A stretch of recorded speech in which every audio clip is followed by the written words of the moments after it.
Hey guys, what is up? It is the Fast Break Report here, bringing you guys another vlog, and well, I guess it's time to give my synopsis of the first two games of the NBA regular season for the Indiana Pacers. People have been waiting for me to talk about the season opener against Oklahoma City with the double overtime game. I will say this, I struggled to stay awake for that game, and even the Memphis game, I think I fell asleep for the fourth quarter. I've been going to bed earlier, since I got out of the hospital, I've been going to bed a lot earlier, and it's been great for me, but it's just been shitty because, I haven't been able to catch the end of a lot of these games. But I will say this, okay?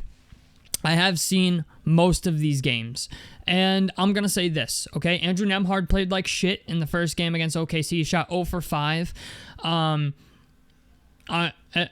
think people are finally starting to realize that, I don't know. I said this and nobody believed me, but I was like, Andrew Nembhard is not a good offensive player. Great defensive player, but not a great offensive player because he gets most of his shots on the three-point line and from the mid-range. He rarely ever, creates anything to get to the basket. And after the first game, people kind of noticed that. However, I will say this. I've been a little duped by the Indiana Pacers, and honestly, you can chalk this up to a lot of different things, but the opening night game against Oklahoma City, we went to double overtime. The free throw merchant was active and well. He took 26 free throws. I think 23 of them he made. I'm actually, you know what? Before we go any further, okay, I want to take this time out, okay, to just say that I fucking hate Shai Gilgeous-Alexander, okay? I'm just going to say this right now. I don't care what anybody thinks about him. This man scored 55 points. 23 of them came from the fucking free throw line, okay? Now, I'm going to say this. He had 26 free throw attempts. This man literally has for this season, okay, Shai Gilgeous-Alexander has more free throws made than actual fucking field goals, all right? Now, I'm just going to say this. We had 3 Pacers foul out in that game. Aaron Nesmith, I think Ben Shepherd, and Ben Mathurin. That alone is 18. 6 times 3 is 18. So I'm we got 18 fouls between 3 dudes. And to be fair, SGA always pump fakes on his first shot, and dudes keep falling for it. They keep jumping up in the fucking air and just letting him jump into them. But the other thing I've noticed is SGA always falls down when he shoots a jump shot. Even if nobody touches him or is even in his landing zone, this man makes it a goal to fall down, and I'm at a point now where I'm at a level of disgust with Shai Gilgeous-Alexander, where I was with James Harden in 2017, 2018, when he was MVP of the league and scoring fucking almost 40 points a game or some crazy shit like that. All right, I'm sorry. I'm all for people going to the free throw line and getting fouls, but when you foul bait to the level that SGA has, and the way that James Harden did in 2017 and 2018, where you're literally going to the basket and wrapping people's arms and shooting layups like this, okay? I have a level of disgust for those players that just goes beyond, because to me that's just I don't know what to call it. I understand you're able to do it because there's no rules against it, but at the same time I just think to myself I think it's the most egregious fucking thing you can do, where I'm bro, if this is the way you have to play basketball to score, and I get it, in some ways it's very smart, but it is such a pain, and it's painful to watch. It is not fun when you score 55 points and 23 of them come from the fucking free throw line. We're 11 minutes into the first quarter, this man was already not even a minute into the game, SGA was already at the fucking free throw line. Ow, that hurt. But it's just the idea, I have a level of disgust for SGA that's next level at this point. Now, getting back into this game, okay? Pascal Siakam played very well. Benedict Mathurin played very well, even though Ben Mathurin fouled out. It's very obvious at this point, after the first 2 games that I've seen, Ben Mathurin is capable of being a 24-point per game scorer. I'm just going to throw this out there right now. I know there's a lot of people who are wondering, like, is Ben Mathurin, like, capable of being the third option? Yes, he is. At this point, I'm like, he scored, 36 in the first game, and he put up, I think, 26 in last night's game. Like, I could be wrong about that, but they're playing Minnesota tonight. Ben Mathurin will not be going because we're running a fucking hospital. All right. Yeah, he had 36. Ben Mathurin had 36, 11 rebounds, and 1 assist against OKC. And then against Memphis, Mathurin had 26 points, 4 assists, and 3 rebounds. So it's very obvious when you give Mathurin more opportunity, he's capable of being that third guy. Now, Jarris Walker did not play well against Memphis. He shot 2 of 13. And for the center position, I'm just going to throw this out there as well. I have not been overly impressed by anything that I've seen out of any of the 3 centers so far. It appears as if Rick is just going to start whoever he thinks is the best guy to start, depending on who we're playing Minnesota tonight. So I'm assuming, I don't know, being that Rudy Gobert is their center, maybe they start Jay Huff, just because Jay Huff can stretch the floor. I really don't think Wiseman is going to fare that well against Gobert, but you never know. Right now, it sucks to be a Pacers fan at the moment just because we're practically running a fucking infirmary. All right? I mean, if we go to the injury report for tonight's game against Minnesota, it is a horror story, boys. I mean, like, this is... It's sad to look at because, like, literally half the team is injured. Now, there was an update an hour ago saying Quentin Jackson is available for tonight's game against the Timberwolves, but he has a right hamstring strain. Let's pray to God that Quentin Jackson does not tear his fucking Achilles tonight, because this is how you tear Achilles. But let's go ahead and look at the further injury report. Okay, Quentin Jackson is probable for tonight's game with a right hamstring strain. Benedict Mathurin is out for tonight's game with a right great toe sprain. Talon Peter is out with a right groin strain. Johnny Furphy is out with a sore left foot. Andrew Nembhard is out with a left shoulder strain. Cam Jones is out with lower back stress reaction. TJ McConnell is out with a left hamstring strain, and Tyrese Halliburton's out for the entire season with an Achilles tear. So, right now, the Indiana Pacers are more like the Indiana Infirmary. That's what I think we should change the team name to, because I'm just going to be honest, so long as guys are injured, like so long as half our fucking roster is injured, I don't expect us to win games. And that's the shitty part of this whole thing, is like, I don't know how long Andrew Nembhard's going to be out. I don't know how long Mathurin's going to be out. McConnell's supposed to only be out for a month. Mathurin and Nembhard and TJ McConnell are a big part of what we do. We were already missing Halliburton. I don't want to be like the Debbie Downer, but I would be shocked if we beat Minnesota tonight. And the first half of our regular season schedule's a little rough. I'm going to be honest, boys. I don't know how many games we're actually going to win between now and the All-Star break. Only because, like, I get it. These guys are not going to be injured forever. But once you start accumulating losses, like, it sucks that, like, you never really want to accumulate too many losses in the beginning of the season, because then you got to try to make up for them at the end. And right now, we're so injured that I'd be a little shocked if we actually win a game in the next... I mean, I don't know what our schedule looks like. I'll have to pull it up here on Basketball Reference. But tonight, okay, Indiana, we're 0-2. Our next game is tonight against Minnesota. Then on Wednesday, we play Dallas. On the 31st, Friday, we play Atlanta.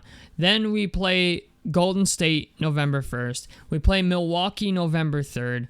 I mean, I'm going to be honest, boys. I don't think we win a game until November 5th, and that's playing Brooklyn. Then we got Denver, the Denver Nuggets after that. We got Golden State again. We play Utah November 11th, which I think is a winnable game. But, we play Phoenix after that, Toronto after that, Detroit after that on November 17th. It's just, I'm just going to say it, boys, like, this might not go the way we think at all. And I really think that Pacers fans, I feel like, I'm just going to say this, we're going to have a hard season. I just want to throw this out there to you. Like, I know after watching the OKC game, we were like, okay, this team's going to be competitive. Then I watched the Memphis game, and I was like, oh my God, okay. Like, we're going to be an inconsistent team.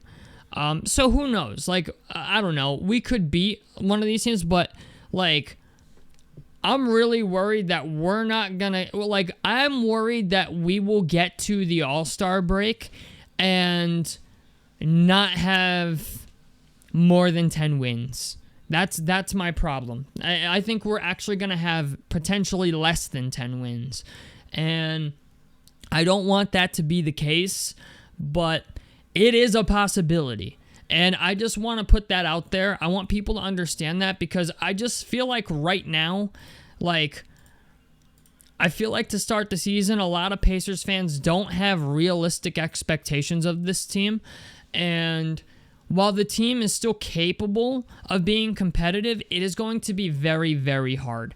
Especially with, arguably, like, I don't know how to say this, not G League players, but, like, when you have arguably guys that are, like, in and out of the NBA at the center position, like Jay Huff is kind of new. I get it. Isaiah Ijax is kind of a backup center more than he is a starter. And Wiseman is kind of like, Wiseman and Tony Bradley are like fringe in and out of the NBA guys that, like, you kind of gotta, I don't know, not handle with kid gloves, but, like, they've not done anything in the NBA to really cement themselves, and now you have all the injuries at point guard too, and, now Mathurin is injured. Mathurin getting injured is, like, the last thing we needed. Now it's like, in order to win games, we need Siakam to go out there and score 40 points. And as much as I love Siakam, like, I don't know if he's that dude. You know what I'm saying? Like, yeah, I think he's capable of going out there and giving us maybe, high 20s, low 30s if we're just letting him, like, if we're just saying the gloves are off and giving him the ultimate green light to just shoot as many shots as he wants. Yeah, I think Siakam can go out there and get you high 20s, low 30 point per game. But 40? Like, I'm just like, because that's kind of the avenue that we're at this point. It's like Mathurin's done, Nembhard's done, McConnell's done, Halliburton's done, Taylor Peter, the one rookie that looked really good, he's done. Johnny Furphy looked really good in preseason, he's cooked. Like, for right now, at least, and in Summer League, Johnny Furphy looked good too. It's just like we're running on fumes, and I need people to understand that. That's all. I need people to understand that, like, this team is incredibly injured, and we might lose more games than you think. That's all. And, I've been saying it for a while, and I know people don't want to hear that, but, when literally, like, half your roster is injured, odds are you ain't going to be doing too much winning. All right, but this does present opportunity for other guys. Ray J. Dennis is going to get some opportunity. Ben Shepherd has been getting opportunity at the point guard position. I don't know how much I actually like that or love that, but, like, it is what it is. Like, you got to do what you got to do. Jarris Walker is going to get more minutes because now that Ben Mathurin's injured, Jarris Walker's next up. So all of you guys who've been looking for Jarris Walker minutes, you're going to get it. All right? Same thing with, like, all the other guys on our bench, but it's just the idea, man. Like, we are running on fumes, and we're only 2 games into the season. So, all I'm saying is, I think it's time we just tone down the expectations a little bit. I know there's people out there who seem to think, like, we're going back to the playoffs, or we're doing this, we're doing that. All right? If we start this season off, and we make it to January, and we've only won like 5 games, I hate to say it, but I don't know if playoffs is in our future. So That's all I'm saying, and honestly, I'm kind of on board with a lot of the other people who have said this, and it's not something I know you guys want to hear, but if we make it to January or February or whatever, and by mid-January, if we've only won 5 games, I hate to break it to you, but I'm all in for the tank. All right, like I'm calling it. Later, back it up. Give me the tank. Give me a high draft pick. All right. I mean, we did get our 2026 back from the New Orleans Pelicans, so it's. I know you can't like purposely lose games or whatever, but and there's no guarantee that you get the number 1 overall pick, but if we're gonna be bad, like I'm one of those people where it's like I understand the Pacers always try to win, but in basketball, the worst place to be is in the middle. Like, it is literally the worst place to be. You know how being in, like, middle class in real life is the shittiest place to be? It's the same thing with basketball, okay? You're either really fucking rich or really fucking poor, all right? And there's a benefit to those things.